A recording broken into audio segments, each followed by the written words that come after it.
What's up, guys? Josh Mason from the Detox Dudes here. This is potentially one of the most important videos I've ever filmed on YouTube because of the magnitude and the intensity and the level of agony that this type of injury can create. Even if one person with the same injury that I have watches this video, I do firmly believe that this video will be life-changing for them. If one person watches this video, I feel like I have a golden ticket out of the hellhole maze that is sacroiliac joint dysfunction and pain and instability. I'm not a doctor, I'm not a medical professional, I'm not a physical therapist, I'm not a trained practitioner in anything when it comes to anatomy or osteopathy or anything about the ligaments, bones, tissues. I don't even know half of the names of the ligaments and the joints and the muscles that I'm going to be teaching you about. But all I got to tell you is that after spending $50,000 and going to tons of different practitioners, I just grabbed all of the gold from them and just intuitively figured out this magic formula that ended up healing my sacroiliac joint pain completely. Okay, so again, bring everything that I'm about to teach you to a licensed practitioner, but at the same time, I have a tremendous amount of confidence that this formula is life-changing, even though I'm not a practitioner. How do I know that? From experience. I don't know that it works for everybody, but it worked for me. And I spent so much money and had so many opinions and so many different practitioners. And I just took little bits and pieces from each of them and put it all together to find my way out of this maze. And this maze is intense, guys. Sacroiliac joint pain is intense. There's only like one real option out there right now, which is surgery, which is a pretty horrible option according to the experts that I've talked about, because the sacroiliac joint actually requires a little bit of movement. So surgery basically fuses it together. The pelvis and the hip actually fuses it together, and there's no longer a joint there doing its job, which is allowing for micro movement, right? So forgive me if I get terminologies and things wrong. I'm just a dude who came up with a formula. I'm not an expert in this department. Okay, so my long story short is that I had a severe back injury 3 years ago. I had a L5-S1 disc herniation, and that was debilitating for about a year and 4 months. The second half of that year and 4 months, my sacroiliac joint became very unstable for two reasons. One is I had a chiropractor who was relentlessly adjusting it every single time I went to him. And two was the disc injury was creating systemic pelvic instability and pain and dysfunction, right? And so that was about 7 months. And then after my disc healed and I began to be able to sit again and walk again, I couldn't sit for a long time, 16 months. I couldn't sit in a chair. Walking, I could walk a mile a day. All of a sudden I healed that disc and my SI joint just began to decline and decline and decline and decline. And it was like I was back to square one, except it was a very different kind of pain than disc pain. It was this nagging, oftentimes debilitating pain right here and here, all throughout this area, okay?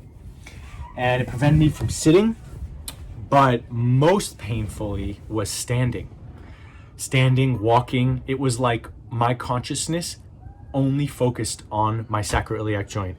No matter what I was doing, I was sitting, working, I was thinking about my SI joint. I was walking in a park, thinking about my SI joint. Standing, talking to someone, thinking about my SI joint. Why? Because it was in pain. And that type of pain makes you feel so unstable on your feet. It makes you feel so crippled. Few could ever understand this level of suffering and agony because it's with every step. It's with every single step. It makes you feel like you're walking on a wooden, like like the sailors who used to have a wooden leg, like a plank or whatever it's called, okay? And it makes you feel unstable. And when the SI joint is out of place, it's like you can't function, okay? So I went from that place to literally, I'm sitting in meditation posture right now. I do 3-hour-long sessions a day like this. I meditate for an hour a day on top of that. That's 4 hours of sitting. I drive an hour and a half a day. I've traveled all around the world in the past year. Been to London 3 times, Germany 3 times, Iceland, all over the world, okay? New York, California, Hawaii, and I am now in virtually a 1, I would say on average, my pain is a 1 out of 10, on average. Oftentimes it's a 0, occasionally it'll be a 2. Very, very rarely it'll be a 3, and it'll be a 3 for a few hours, and I'll bring it right back down with the exercises that I'm about to teach you. So I've healed myself to a degree where it's not that I never think about it, but I rarely think about it. It's not on my mind often. And the thing is that I learned about these severe injuries is that to some degree, there's a level of management for the rest of one's life. Like, if I were to just completely forget about my back disc injury, it would start hurting again because there's exercises that I need to do to maintain it. And that's something I want to teach you guys. It's really important to know that, like, once you get these injuries, you have to have a context and a paradigm shift. And you have to recognize that there's going to be a level of work that you have to do to keep yourself out of pain. It's really rare that I've met someone with a severe injury that just fixes it and they're done for life. It's like they forget about it, right? So that's not something that should be daunting. It's just refreshing, actually, to let you know that you have control, that life requires work, that life requires maintenance, that these injuries are paradigm shifters, and they make you take care of yourself, right? So this video is really specifically for this Facebook group that I'm part of, Sacroiliac Joint Saga. There probably will be few others who Google or YouTube this, but most importantly for you guys in that group. So if there's anything else here before I teach you the workouts, I obviously did not get surgery. I do not believe personally that it's the right move for me. I never believed it. I trusted myself that there was a way out of the hellhole, even though it was a dark, dark hole. Like, I could not find anything on the internet of true wisdom on this subject. Sacroiliac Joint Saga was the best blog I had found, and you know, there really wasn't a lot of other things out there. There were some physical therapists that taught some moves, and none of them worked for me. Okay, so guys, I'm gonna just teach you the moves, and the lighting might not be the best in some of these situations, but I should just cut to the chase and stop blabbering here. Okay, so I'm gonna teach you the moves one by one. Here we go. Oh, I almost forgot. Many of you guys have probably seen one of these before. This is a Sarola sacroiliac joint belt, and I do recommend this. It's a lifesaver, but and at my worst, I failed to mention to you guys, I literally couldn't even walk to the kitchen without one of these. Okay, at my worst, to give you an idea of how bad I was, which was for over a year and a half, on and off, not every day, but probably 30% of the time in that year and a half, I would literally need one of these just to walk to the kitchen, okay? And I would still be in pain. This was like literally glue that held my sacroiliac joint together. So I figured I'd just have a ceremonial burning of the sacroiliac joint belt. No, I'm just kidding. I'm not gonna actually burn it because it's California and there's wildfires and all kinds of shit, but it's going in the garbage, and I was waiting for this video to throw it away. Okay. All right, ladies and gentlemen, this is exercise number 1. Remember, I'm not trained in anything other than being a dude who overcame his own injuries. Please seek your own medical guidance before doing any of these exercises. This exercise, I got to give credit to Troy Stallman, All Systems Go. I'll post a link to his website. I'll also post a link to these pieces of equipment that I have here. Pieces of equipment like $10 and $5. This is a life-changing exercise. I would put it at the top of these. Any exercise I'm going to share with you is of crucial importance. This one's especially important. Okay, so what you do is you get one of these exercise bands from Power Systems, and this is actually slightly larger than the correct size. I broke the normal one. I ordered one more. It was the wrong size. I just ordered the correct size. You're supposed to get the smaller version. There's like, I'll post a link in the info description, but there's 2 different sizes. This is larger than it's supposed to be. So what I do with it for another 4 days until the right size comes is just make it shorter by twisting it, right? Normally it would just go straight on your legs without twisting it, okay? Take the yoga block, put it in between your knees. You sit on a flat surface, spine straight, okay? Neck straight, neck forward. And what you do is you rotate, okay? Butt is flat, you rotate out, okay? So the knees press inward against the yoga block and you rotate out. And if you look, my feet are staying pointed forward the whole time, okay? And I'm not shooting back, I'm controlling back. I'm using my muscles to the band is not squeezing me back, I'm going back on my own accord with my muscles, okay? So you do this and you go out, you'll feel it right here. It's forcing inward rotation and strengthening all the muscles around the SI joint. I don't know what they're called. I never did the research. I just listened to the guy and I did the workouts, okay? And what you do is you do about 30 of these, okay? In control the whole time, and then you go out, hold for 5. 1, 2, 3, 4, 5. Let go and rest for 5. 3, 4, 5. Again, hold for 5. Rest for, it doesn't have to be 5, a few seconds. Okay, and go out again. And you'll feel it right here. Okay, and you can alternate between holding it and then just doing it, but you want to do this you're going to want to do about 30 of these and then doing about 10 of the holds and doing that twice a day. Okay, that's exercise number 1. You could do it 3 times a day if you'd like. Game-changing exercise, guys. Don't skip out on this, unless of course your doctor tells you not to do it. But this is basically it. Okay, feet forward, feet flat. I was taught to do it with my feet I think it's called extended, where they're just out like this, right? Okay. Spine straight. You could even tuck your abdomen in a little bit and flex your abdomen. And by the end of it, you'll get a little sore. That's exercise number 1, okay? Very simple. I'll post links to this stuff. All right, guys, I'm really sorry about the wind. I know the wind is going to be terrible here, but this is exercise number 2.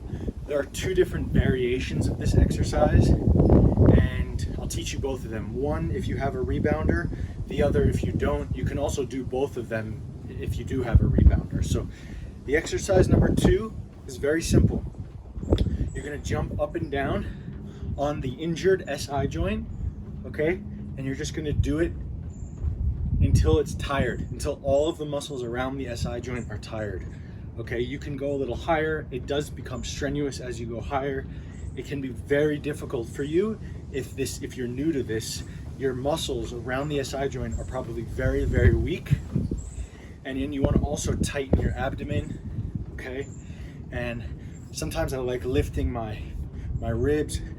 I like tightening these muscles in my core here. I think this is called the TA, transverse abdominis, or whatever the heck it is. But I just tighten these muscles. You can bend a little forward, stay straight. And this is working the glutes and all of the muscles around the SI joint, okay? This will get very tiring very quickly. You can switch legs to take a break.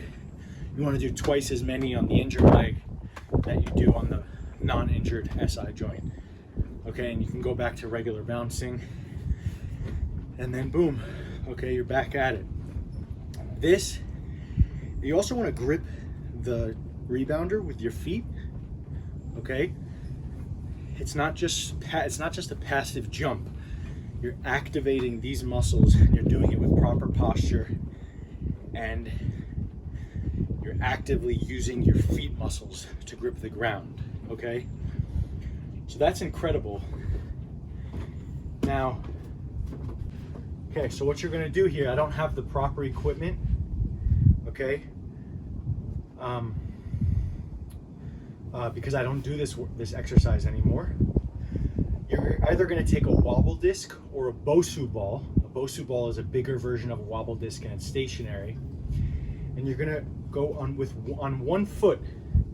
And this is actually not what I did it on. I did it on a Bosu, which is easier. And you're going to go on the injured leg, okay? And you're going to take a 20-pound weight, which I don't have, on the opposite hand of the injured SI joint. My right SI is my injured one. You're going to take a weight, and you're going to do 10 to 20 lunges. And it's very, very difficult right now on this wobble disc. This is not the disc I would use. I'll post links to what you would use. Okay? You can use like a fence or something to hold on to if you're really, really struggling with this one. It's totally fine to do that. But you're gonna try and keep, you know, like a standard lunge, right? So I'll do it without the Bosu. Basically, you're going down, keeping your head up, lifting, activating all the same muscles that exercise just did, okay?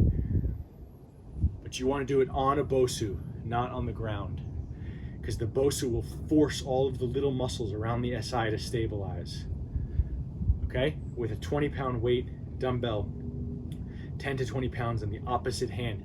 You do twice as many on the injured leg as you do on the non-injured leg, okay? I did about 15 reps of these twice a day, and then I got a rebounder, and then I just started doing this on the rebounder, and I never went back to that, okay? So you can do either or, you can do both. Don't only work out one side, make sure you also work out on the other side, just not as much. The non-injured side, you work out less, okay? And try and keep your knee as stable, as stationary as possible during this, right? So, on to the next exercise. This next move, I'm gonna also post a YouTube video where the master himself, Dr. Eric Goodman, teaches it to me on a Zoom video call while I'm in a lot of pain a year and a half ago. But essentially the move is part of foundation training. If you watched my last video, which was on the L5-S1 disc herniation, I taught you about foundation training. This is a basic foundation training move that strengthens all of the muscles around the SI joint. So what you do, and I'm gonna give you the basic lesson, refer to this video that I'll show you a little clip of. The hips back a couple inches, feeling the hips glide inward at the front. Can you feel that? Towards you. Yes. So the hips are rotating in as the tailbone moves back. Okay. Tailbone moves back. So you know what a hip hinge is, yeah? Kind of. I don't know. So you know the founder position? Yeah. This. Yes, that's a hip hinge. Okay. As you do that, do you feel how when you did that, your shoulders moved outward in external rotation? Yeah. Okay. Your hip joints do the opposite. Your hip joints move inward in internal rotation. Got it. And they try to make the feet look towards each other just a little bit as your hips draw back. And the connection point is the big toe joint. Okay. So see if you can keep that connected as the hips draw back. And then we'll go from there. Am I going into founder? Yep, go into a founder. Wow. The hip joints. My hips this way. Yes. And it should feel like the glute muscles fire a little differently. Yeah. Yeah. Okay, now hold that for a moment and just listen for a moment. Okay. So the way we're going to fix the sciatic situation here is you're going to pivot that right foot inward just a little bit more from the hip joint. So the hip is going to rotate the foot in another inch or so. That's all. Hold on, you said sciatic. You meant SI joint, right? Same thing. Oh, okay. Sorry, go ahead. Same region, same approach. Okay. We're going to create space For a more advanced teaching, okay? So what you want to do is you're going to create a straight line with the line between your toe and your heel. So when you do that, your feet are actually slightly inward when you create a straight line ahead with that line of the outside of your foot, okay? And what you're going to do is you're going to bring your weight back on your heels, like pivot. You pivot on your hip here, which is the essence of foundation training. You pivot. And this is a great exercise for someone who's really, really injured, because jumping on a trampoline, doing the lunge, those are really difficult. So this and the yoga block one are going to be exercises for people of all injuries, even the severely injured. Of course, talk to your doctor first, okay? This is perfect for when you're traveling, when you're on airplanes, when you're moving about and you don't have access to anything. This is the magical tool, okay? Your knees are pointed inward, pivot on the hips, bring your hands out, okay, as a counterweight. And what you're gonna do is you're gonna pretend that your pockets are flipped out. You're actually gonna flip these muscles out as you rotate your knees in and as your feet plant on the ground. My feet are planted, rotating out. My heels are rotated out. My knees are rotated in. And my hips here, my pockets, if you will, these muscles right here are flipped out at about 20-30% strength. I'm not flipping them out with everything I have, just ever so slightly flipping them out. Counterweight here, holding this posture for 10-20 seconds, taking a break, okay? Again, feet are planted on the ground, heels are rotated out, toes are rotated in, but they're not moving, knees are turned inward, and hips are actually flipped out. You'll know what I mean when you get in this posture of how you can flip those hip muscles out, especially when your feet are torqued in, okay? Hold this position, fingers touching together, and you're gonna feel it all around here. All of these muscles, similar to the muscles we're working out in the other exercises, okay? I'll make sure you have a YouTube link for the full video there so that you can see the way the master, Dr. Eric Goodman, teaches it, all right? Okay, some other points of order here. One thing I did that was tremendously helpful, okay? If you don't have budget, you just do those exercises. If you do have a budget, you wanna get PRP and ozone injections.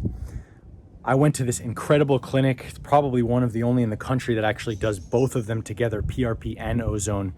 It's Brennan Mallory's clinic called,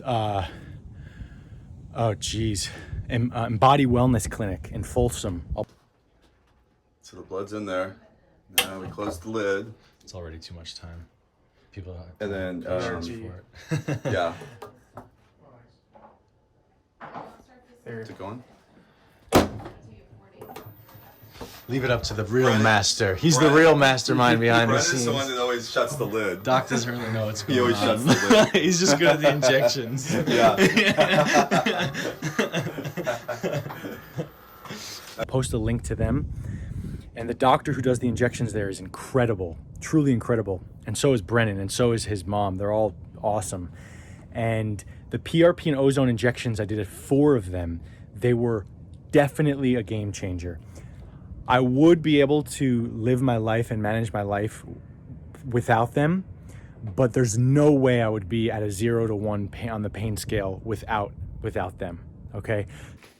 Most Procaine people- makes me sick. It makes Most me people are dizzy. tolerating it pretty good, so that's kind of why I don't do it, but You probably don't have anyone that's So damaged you're their good with- SI.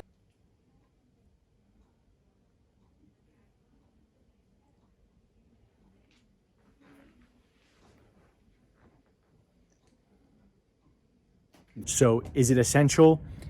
I think for a severe enough ligament damage on the SI joint, it is essential. At the very least, get PRP. If you could find someone that does PRP and ozone together, do it. Be very, very mindful of the 3 to 5 days after doing PRP. You want to really take it easy, okay? And you want to know, go to someone who's done the SI joint before, okay, who's done these injections on the SI joint. If you can't find PRP, or if you can't afford it whatsoever, you can try prolotherapy.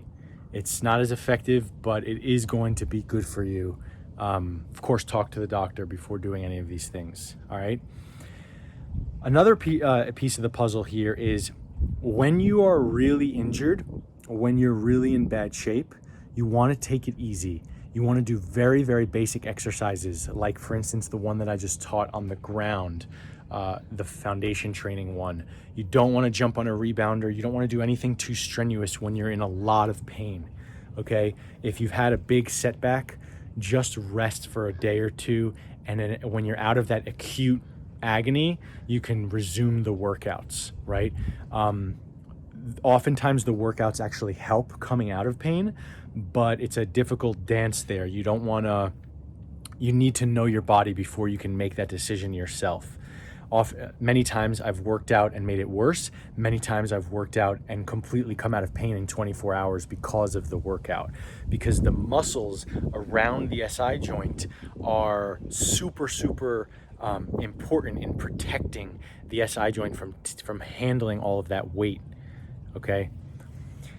And then another piece of the puzzle here is when you're out of alignment, okay?